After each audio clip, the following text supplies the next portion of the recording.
추미애가 옳았다. 지금 유튜브 댓글에 가장 많이 올라오는 추미애 전 장관님 인터뷰하겠다라고 했더니 인터뷰를 얘기했더니 가장 많이 올라온 댓글들이었습니다.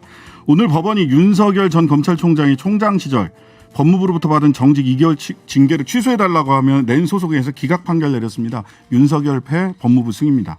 윤 전 총장의 청구를 받아들이지 않은 건데요. 당시 윤 전 총장에게 정직 징계를 내린 당사자 추미애 전 법무부 장관 연결해 보겠습니다. 안녕하세요. 네, 안녕하세요. 네, 댓글이 그렇게 많이 달리고 있습니다. 지난번에는 미애로 합의바였는데 이번에는 네. 추미애가 옳았다가 많이 달리고 있네요. 네, 그런데 미애로 합의바 했던 분들은 우리는 진작 알았다. 아, 그래요? 네. 자, 이 본게임으로 들어가기 전에요. 네. 그 경선 결과 우리 국민들께 네. 한 말씀 먼저 좀 해주시죠. 예. 우선 저를 지지해 주신 분들께서는 제가 다시 촛불, 다시 평화, 다시 하나를 외쳤을 때 대단히 외롭던 차에 의지할 때를 만들어주셔서 공간을 만들어주셔서 감사하다. 네네. 다시 개혁의 깃발을 높이 들어주셔서 고맙다. 오히려 저를 많이 격려해 주시더라고요. 네. 아마도 단기 필마로 10%의 그 득표를 올린 것은 네네. 그런 개혁의 힘을 보인 것이라 생각하고요. 네. 앞으로 당에서도 이 부활된 개혁 가치를 절대 잊지 말고 뭐 개혁이라는 건 포장지가 아니지 않습니까? 네네. 실천함으로써 민생이 더 밝아지고 또 따뜻해지고 우리 사회가 희망이 넘치게 되죠. 네네. 네, 그래서 이 개혁 노선을 계속 이어가는 그런 다음 정부 만들어졌으면 좋겠습니다. 자, 아직은 조금 이른 감이 없지 않지만 향후 어떤 역할을 하실 계획을 갖고 계신지 궁금해하실 것 같습니다.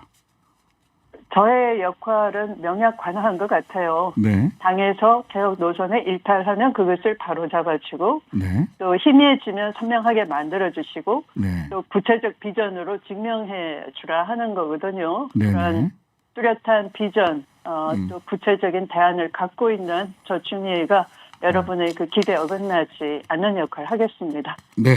개혁의 파수꾼 깃발이 되겠다라고 하는 말씀이신 걸로 보입니다. 자, 오늘 판결 이야기를 좀 해야 되겠습니다. 결과적으로 뭐 아직은 뭐 항소심 즉각 항소한다고 했으니까 항소심이 남아 있기는 합니다만 세 가지 네 가지 징계 사유 세 가지 징계 사유 중에서 정치 발언을 했던 것 그 징계 사유에 대한 것만 불인정하고 그 감찰 방해, 그다음에 수사 방해, 그다음에 판사 사찰 문건 관련해서는 전부 다 징계 사유로 인정을 했고요. 그다음에 2개월도 사실 면직에 이를 수 있는 징계 사유인데 2개월은 사실 양형 기준에도 모자란다라는 말까지 덧붙이셨어요. 이 판결 어떻게 보셨습니까? 저는 상당히 의미가 있다. 역사적 판결로 기록될 거다. 이렇게 보고 있어요. 네네. 왜냐하면 가처분 그 신청 당시에는 사실은 윤석열 검찰총장이 그 다시 직무 배제됐다가 복귀를 하고 했지 않습니까? 네네. 그 당시는 우선 현직 검찰총장이라는 지위가 있었고요. 네네. 또 당시에 윤석열의 정치적 행위가 구체적으로 드러나진 않았던 점도 고려했을 것 같고요. 네.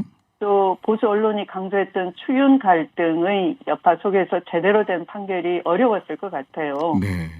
그런데 이번에는 이 본안 소송이거든요. 네, 그렇죠. 네, 이 본안 판단 이전에 이미 윤석열 씨는 정치적 행보를 구체화했고요. 네. 대선 후보를 준비하고 있는 중이죠. 네네.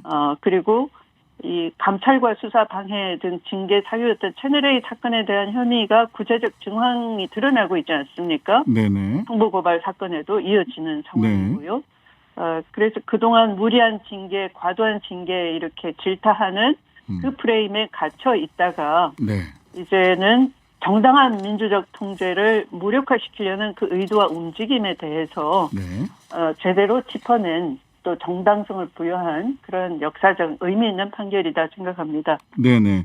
뭐 시간은 많지 않지만 그래도 그 징계 사유를 하나씩 좀 짚어봐야 될 것 같습니다. 첫 번째 징계 사유는 판사 사찰 문건.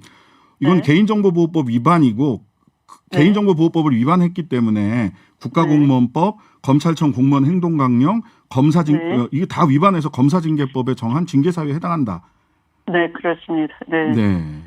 그런데 그 판사 사찰 문건을 보고 받은 후에 그렇게 하지 못하도록 검찰총장은 제대로 지휘 감독권자거든요. 검찰총장도. 네네. 그런데 그걸 공공수사부 또 반부패부에 전달을 시켰던 거죠. 그것을 적법성을 어겼다, 공정성을 침해했다 이렇게 본 거죠. 그다음에 이제 감찰방해 부분하고 수사방해 부분은 좀 직접 뭐 설명을 좀 해주실 수 있으면 설명을 좀 부탁해 주시죠. 이게 한동훈 검사장 관련된 거죠. 그러니까 채널 A 그 검언 유착 사건에서 이 뭐 그 채널 A 소속 기자가 그 VIK 대표 측근을 회유하고 협박하는 과정에서 한동훈이라는 당시 검사장급 검사가 연루돼 있다라고 얘기를 하는 거죠. 네, 그래서 그렇습니다. 네, 그것이 이제 그 제보자 X에 의해서 녹취록과 녹음 사실이 언론 보도를 통해서 폭로가 됐고, 그래서 제가 이제 4월 2일 날 감찰을 위한 진상 확인을 지시를 합니다. 그렇죠. 네, 그런데 거기에 대해서 이 대검 감찰부장의 보고를 받은 이 윤석열 검찰총장이 측근 한동훈에 대한 거기 때문에 이 감찰을 집요하게 방해를 했다는 것이고요. 네, 뭐 인권부로 그냥 뭐 넘긴다든지. 맞습니다. 네네. 그리고 수사방해 혐의는 사실은 그 후로 이제 측근 한동훈에 대해서 연루 의혹이 짙어지니까 본인이 총장 스스로가 대검 부장회의에 수사 지휘권을 일임을 하게 됩니다. 예, 본인 수사 안 한다고 했어요. 수사 지휘권 행사 안 한다고 했어요. 근데 그러놓고서 수사 지휘권 행사를 해버렸죠.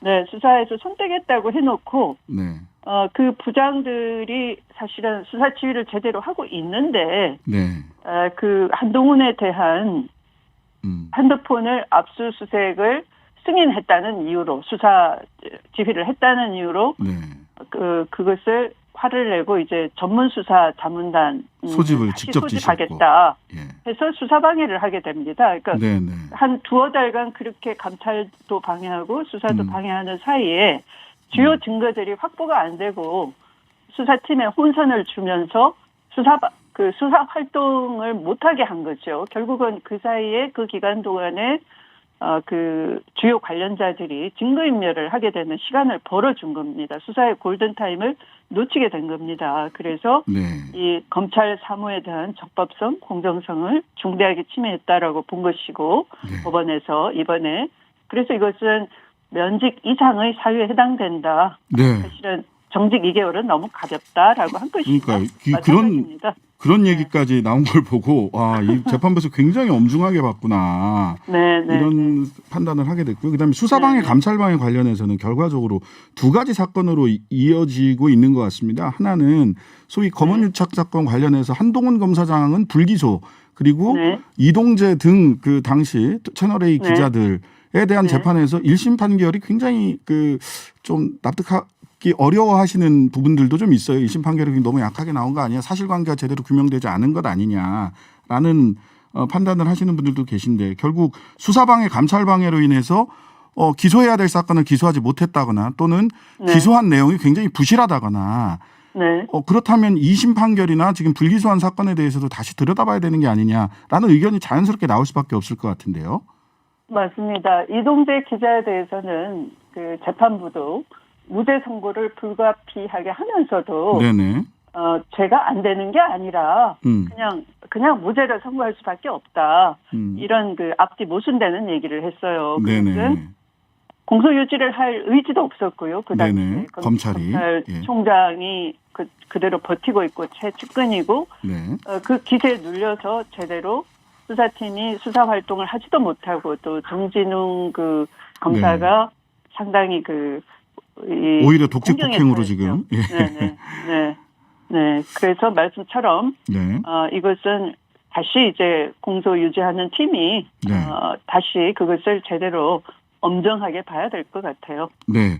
그다음에 이제 하나의 사건으로 연결되는 것은 4월 2일 날 작년 4월 2일 날 우리 추 전 장관님께서 이거 감찰해야 된다 뭐 이렇게 이제 3월 31일부터 4월 3일까지 굉장히 바쁘게 검언 유착과 관련된 일들이 있었는데 4월 3일 날 손준성 보냄, 김웅, 조성은으로 이어지는 고발장이 그 접수가 그 전달이 됐던 거죠. 그러면은 이것도 다 하나의 그 연관 관계 안에서 이게 전체적으로 벌어지는 게 아닌가 하는 추정을 할 수밖에 없는데요. 예. 네, 그러니까 본격적인 감찰 방해는 이제 그 뒤에 장관의 지휘에 따라서 이루어진 거지만 자기들끼리 이 채널A 검언 유착 사건이 언론에 폭로가 되니까 그것을 그 청부 고발 사건으로 연결해서 그걸 주장하거나 또는 그 제보자 X를 통해서 회유하거나 했던 그 여러 가지 흔적을 이 다른 핑계를 대기 위한 일련의 그 작업들을 한 것이 바로 이 청부 고발 사건으로 연결되는 것이라고 합리적인 추론이 가능하게 생겼죠. 지금 여러 가지 증거들을 살펴보면 여러 가지 퍼즐이 그 조금씩 맞아 들어가는데 추 전 장관님은 그 퍼즐 그 당시에 다 알고 계셨나요? 지금 조각들이. 그 당시라기보다 사실은 채널A사도 이것을 굉장히 심각하게 봤던 것 같아요. 네네. 그래서 자체 진상조사위원회를 꾸리고 보고서도 냈죠. 네, 보고서를 내고 그 보고서가 5월 말에 공개가 되는데요. 그때 제가 확실하게 알게 된 거죠. 사실은 그 한동훈 검사장도 여기에 다 짐작할 만큼 물론 이름 석자를 가리느라고 가렸지만 한동훈이라고 짐작할 만한 여러 가지 묘사를 해놓고 있고 또 그것이 증거인멸을 했다고 하지만 다른 문자 남긴 것 또 관련자들의 다른 핸드폰의 그 압수와 또 거기에 따른 체증에 의해서 나온 것을 보고 대단히 심각하게 본 것이죠. 그래서 이 한동훈을 감추기 위해서 목소리가 비슷한 대역 기자까지 만들어가지고 새로운 알리바이를 모색을 하다가 그것을 하지 못했다. 그래서 이번에 보면 이 김웅 의원의 그 녹취록에서 그건 한동훈이 아니고 다른 사람 대역이다라는 것까지 이 나왔죠. 실패한 시나리오까지 사실은 사실인 양 그 조성은 씨를 이해시키려고 거짓말하는 게 필통이 나지 않습니까? 그래서 이건 일련의 사건이 굉장히 기획이 된 거다. 그 기획자는 결국 특정인으로 수렴이 되는 것이고 그 핸드폰 포렌식을 해야 마땅하다라는 것이에요. 그 아직 그 수무자 암호가 걸려 있어서 풀지 못했던 그 핸드폰을 말씀하시는 것 같습니다. 예, 오늘은 여기까지 말씀 들어봤습니다. 예, 다음에는 우리 스튜디오에서 스튜디오로 모셔서 같이 조금 길게 이야기 나누는 시간 가졌으면 좋겠습니다. 감사합니다. 네, 고맙습니다.